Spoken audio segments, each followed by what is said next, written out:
साथ रहती थी। उसका एक बेटा गुड्डू कौवा था। टूनी चिड़िया बहुत ही गरीब थी। बहुत मुश्किल से मेहनत मजदूरी करके वो जो पैसे कमाती थी उससे वो अपने घर का गुजारा चलाती थी। बारिश का मौसम शुरू होने वाला था। टूनी चिड़िया का पूरा परिवार चिंतित था। माँ, बारिश का मौसम शुरू होने वाला है और अपना घोंसला कई जगह से टूट गया है। हमें दूसरा घोंसला बनाना पड़ेगा। हाँ टुनटुनी, यही सोचकर तो मैं भी परेशान हूँ, लेकिन क्या करूँ, मेरे पास इतने पैसे नहीं कि मैं दूसरा घोंसला बना सकूँ। तभी गुड्डू कौवा वहाँ आता है। माँ, मैं अपने दोस्तों के साथ खेलने जाऊँ? ठीक है, चला जा, लेकिन शाम होने से पहले घर लौट आना। गुड्डू कौवा खेलने के लिए चला जाता है। बोलो ना माँ, अगर बारिश अभी शुरू हो गई तो हम लोग कहाँ जाएंगे?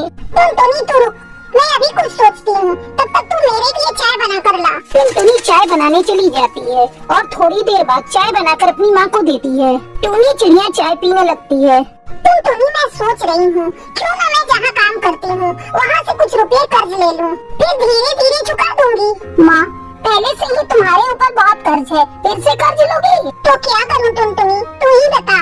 इस तरह कुछ दिन बीत जाते हैं और बारिश का मौसम शुरू हो जाता है। टूनी चिड़िया अपने मालिक के पास कर्ज मांगने जाती है। मालिक, मुझे थोड़ा कर्ज चाहिए, मुझे अपना नया घोंसला बनाना है। बारिश शुरू हो गई है, मेरे पूरे घर में पानी टपक रहा है, रहना मुश्किल हो रहा है। टूनी, तुम्हें और कर्ज मांगते शर्म नहीं आ रही है? पहले ही तुम्हारे ऊपर मेरा बहुत कर्ज है, पहले उसे चुकाओ। टूनी चिड़िया चुपचाप वहाँ से चली जाती है।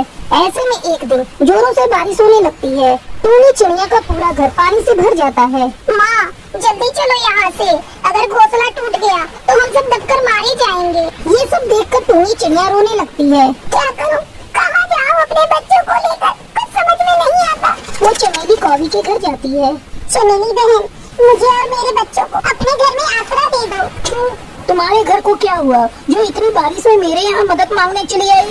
मेरे घर में बारिश का पानी भर गया है चमेली बहन, बारिश रुकने तक मेरी मदद करो। देखो टूनी, तुम बुरा मानो या भला, ये तुम्हारी मर्जी, लेकिन मैं तुम्हें अपने घर में नहीं रख सकती। अगर मेरा घर टूट गया तो मैं कहाँ जाऊँगी अपने परिवार को लेकर? मैं तुम्हारी कोई मदद नहीं कर सकती, अब तुम यहाँ से जाओ। फिर टूनी चिड़िया उनकी तोती के पास जाती है, लेकिन वो भी उसकी कोई मदद नहीं करती। उदास होकर टूनी घर लौट आती है। बारिश भी रुकने का नाम नहीं ले रही थी। तभी गुड्डू कौवा कहता है। माँ, मैं जहाँ खेलने जाता हूँ वहाँ एक ट्रेन खड़ी है, बहुत दिनों से उस ट्रेन का कोई इस्तेमाल नहीं कर रहा है, चलो हम सब वहीं चलकर रहेंगे। अरे पागल, ये बात तुमने पहले क्यों नहीं बताई? गुड्डू कौवा टूनी चिड़िया और टुनटुनी को लेकर उस ट्रेन के पास जाता है। उस ट्रेन को देखकर टूनी चिड़िया राहत की सांस लेती है। ये ट्रेन तो बारिश से बचने के लिए बहुत अच्छी जगह है। फिर सभी मिलकर ट्रेन की सफाई करते हैं और टूनी चिड़िया उसमें घर बनाकर रहने लगती है। धीरे धीरे बारिश बढ़ती ही जा रही थी, वो रुकने का नाम ही नहीं ले रही थी। एक सप्ताह इस तरह गुजर जाते हैं। अचानक एक दिन चमेली कौवी का भी घोंसला टूट जाता है। वो अपने बच्चों के साथ जंगल में भटकने लगती है। तभी टूनी चिड़िया की नजर उस पर पड़ती है। चमेली बहन, जल्दी इधर आओ। टूनी बहन, क्या मैं भी इस ट्रेन में रह सकती हूँ? हाँ चमेली बहन, तुम भी एक डब्बे की सफाई करके उसमें अपना घर बनाकर रह सकती हो। तुम्हारा बहुत बहुत धन्यवाद टूनी चिड़िया, जो तुमने इस मुसीबत में मेरी मदद की। इस तरह कई पक्षी उस ट्रेन में अपना घर बनाकर खुशी खुशी रहने लगते हैं। चंदन वन में टूनी चिड़िया अपनी बेटी टुनटुनी के साथ रहती थी। बहुत समय पहले उसके पति की मौत हो चुकी थी। टूनी चिड़िया जंगल से घास काट कर लाती और फिर उसके पंखे बनाती थी। फिर उन पंखों को वो बाजार में बेचा करती थी। टुनटुनी सरकारी स्कूल में पढ़ती थी। एक दिन वो खुशी खुशी स्कूल से घर आती है। माँ, कहाँ हो माँ? ये देखो, आज स्कूल में मुझे ट्रॉफी मिली है। उसकी आवाज सुनकर टूनी चिड़िया वहाँ आती है। अरे वाह, ये ट्रॉफी तो बहुत सुंदर है। हाँ माँ, ये बहुत सुंदर है। तुम जानती हो, मैंने अपने स्कूल में टॉप किया है। आज तेरे पिताजी जिंदा होते तो बहुत खुश होते। अब मुझे दे ये ट्रॉफी और तू जाकर मुँह हाथ धो ले। मैं इस ट्रॉफी को संभाल कर रख देती हूँ। फिर टूनी मुँह हाथ धोने चली जाती है। थोड़ी देर में वो वापस आती है और भोजन करके अपने दोस्तों के साथ खेलने चली जाती है।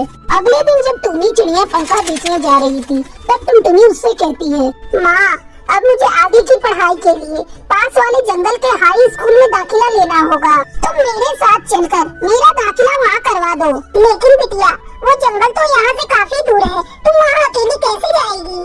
तुम चिंता मत करो माँ, मेरी सहेली रानो तोती और बुलबुल भी उसी स्कूल में अपना दाखिला करवा रही हैं। मैं उनके साथ चली जाऊंगी। चलो ये तो अच्छी बात है।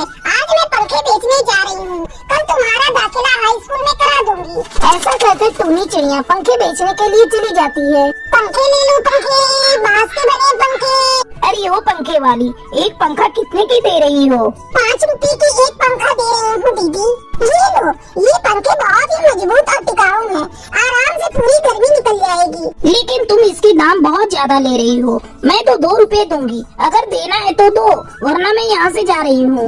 ये लो दीदी, बोनी का समय है, ग्राहक को लौटने नहीं दूंगी, तुम 2 रुपए ही दे दो। इस तरह पंखे बेचकर शाम को टूनी चिड़िया अपने घर लौटती है। अगले दिन टूनी चिड़िया टुनटुनी का दाखिला पास वाले जंगल के हाई स्कूल में करवा देती है। टुनटुनी खुशी खुशी आगे की पढ़ाई करने के लिए हाई स्कूल में जाने लगती है। धीरे धीरे गर्मी का मौसम बीत जाता है और बारिश शुरू हो जाती है। माँ, अब मैं स्कूल कैसे जाऊंगी? मेरे पास तो छतरी भी नहीं है। अगर मैं स्कूल नहीं गई तो मैं क्लास में सबसे पीछे हो जाऊंगी। तुम ऐसा करो माँ, मेरे लिए एक छतरी खरीद कर बाजार से ला दो, फिर मैं भी छतरी लेकर स्कूल जाऊंगी। लेकिन टुनटुनी बेटा, छतरी तो बहुत महंगी मिलेगी, तुझे तो पता है मेरे पास इतना पैसा नहीं है कि मैं तुझे छतरी खरीद कर दे सकूं। टूनी चिड़िया चिंता में पड़ जाती है। तभी उसकी नजर घर में रखे हुए बांस पर जाती है। तब उसे ख्याल आता है, क्यों न वो टुनटुनी के लिए इस बांस से लकड़ी की छतरी बना दे। ऐसा सोचकर टूनी चिड़िया रात भर जागकर टुनटुनी के लिए लकड़ी की छतरी बनाती है। फिर वो उस छतरी को ले जाकर टुनटुनी के पास रख देती है। जब टुनटुनी की आँख खुलती है तो वो अपने पास लकड़ी की छतरी देखकर खुश हो जाती है। बेटा, ये छतरी मैंने तेरे लिए बनाई है, अब से तू इसे लेकर स्कूल जाना। अब टूनी चिड़िया लकड़ी के पंखे के साथ साथ लकड़ी की छतरी भी बेचना शुरू कर देती है। छतरी आ गई, छतरी, लकड़ी की छतरी, 1 रुपए में सस्ती और टिकाऊ छतरी। 1 रुपए की लकड़ी की छतरी के बारे में सुनकर कई पक्षी उसकी दुकान पर छतरी खरीदने आते हैं। मुझे एक छतरी दे दो बहन।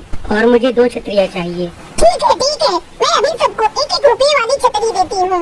अब टूनी चिड़िया रात भर जागकर ढेरों लकड़ी की छतरी बनाती और अगले दिन बाजार में बेच देती। इस तरह टूनी चिड़िया 1 रुपए वाली लकड़ी की छतरी बनाकर बेचने लगी और ढेर सारे पैसे कमाकर अपनी बेटी के साथ खुशी खुशी रहने लगी। टूनपुर के जंगल में टुनटुनी चिड़िया अपने पति के साथ रहती थी। उसकी कोई संतान नहीं थी। जब भी वो किसी अन्य पक्षी के बच्चों को देखती थी, वो उदास हो जाती थी।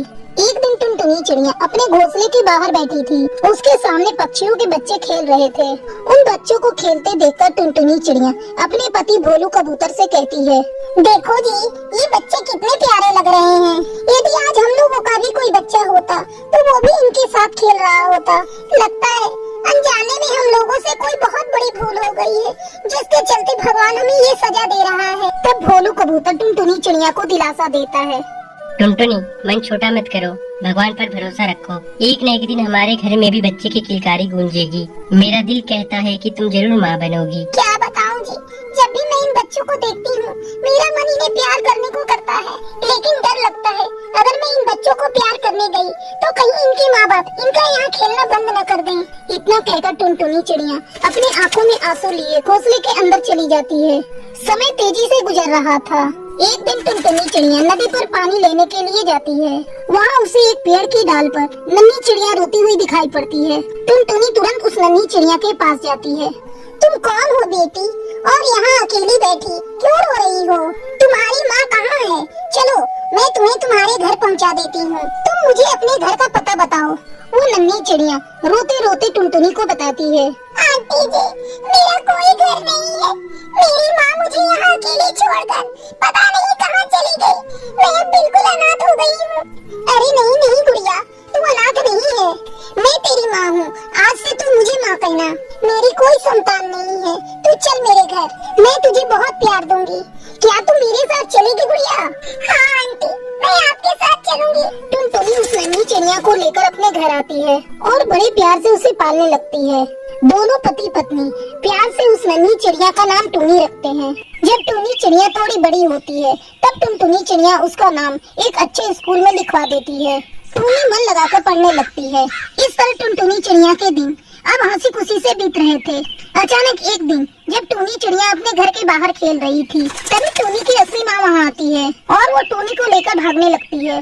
टूनी डर के मारे चिल्लाने लगती है, माँ, माँ, बचाओ माँ, देखो ये मुझे लेकर भाग रही है। टूनी के चिल्लाने की आवाज सुनकर टुनटुनी चिड़िया घोंसले के बाहर आती है। वो देखती है एक अनजान चिड़िया टुनी को लेकर जा रही है। टुनटुनी चिड़िया उसका पीछा करती है। ए, तू कौन है और तू मेरी बेटी को लेकर कहाँ जा रही है? मैं कहती हूँ छोड़ दे मेरी बेटी को, नहीं तो तेरे लिए अच्छा नहीं होगा। तेरी बेटी? कौन सी तेरी बेटी? ये मेरी बेटी है, मैं इसकी असली माँ हूँ और इसे लेकर मैं यहाँ से जा रही हूँ। इतना कहकर वो टुनी चिड़िया को लेकर अपने घर चली जाती है। अपने घर ले जाकर वो टुनी को खेलने के लिए ढेर सारे खिलौने देती है और खाने के लिए अच्छे अच्छे पकवान देती है। लेकिन टुनी चिड़िया कुछ खाती पीती नहीं। इस तरह एक सप्ताह गुजर जाता है। इधर टुनटुनी चिड़िया की हालत टुनी के बगैर बिगड़ जाती है। अचानक उसे टुनी की आवाज सुनाई देती है। माँ, कहाँ हो माँ? देखो मैं आ गई। टुनी की आवाज सुनकर टुनटुनी चिड़िया उसके पास जाती है और उसे अपने गले लगाकर प्यार करने लगती है। उन दोनों का प्यार देखकर टुनी की असली माँ कहती है, बहन